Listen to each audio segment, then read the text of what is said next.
Hey everyone, I'm Bev Whitaker. Welcome back to my Frogcast, starring me and Sphinx, my Pac-Man frog. I'm super excited to continue to share our adventures and my love of frogs with all of you. How do you guys like my new summer bucket hat? Frog catching the fly? Pretty cool, huh? A bunch of you saw my most recent Frogcast, where a group of people came and visited Sphinx at the Writers' Retreat held at Papoose Pond.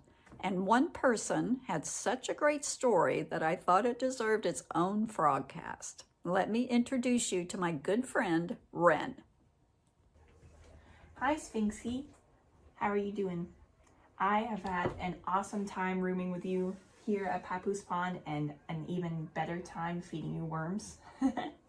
I wanted to let you know a fun little story that I have about frogs. When I was younger, I used to go on big, long car rides with my mom, and especially at night in the summer when it was raining, there would be lots and lots of frogs out. And every single time that she saw a frog, she would pull over to the side of the road and turn on her hazards and tell me that I had to stay in the car. And she would get out and grab a frog and bring it to the side of the road and put it down, always in the direction that it was traveling so it didn't get lost.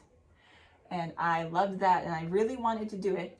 So the only time she ever let me get out of the car was on our street, since it was a dead end and it was tiny. And one time I thought I saw a frog, so I said, "Mom, pull over, I'm gonna go move the frog." And she said, "Okay." So she pulled over and I got out to go move the frog, and I picked it up and I put it on the side of the road, and I got back in the car and she went, "That wasn't a frog." And I was like, "What? Of course it was. What do you mean? That was definitely a frog." And she was like, "You would not have just picked it up like that." And she was right. It was a leaf. And I was pretending that it was a frog.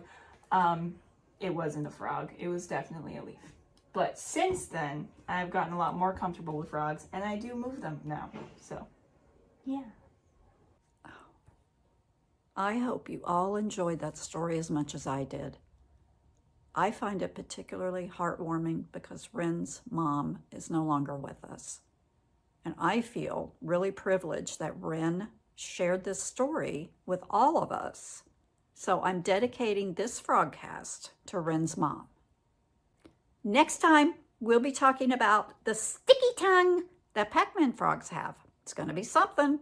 Remember to like, subscribe, and stay tuned. And as Sphinxy likes to say, have a frog-tastic day.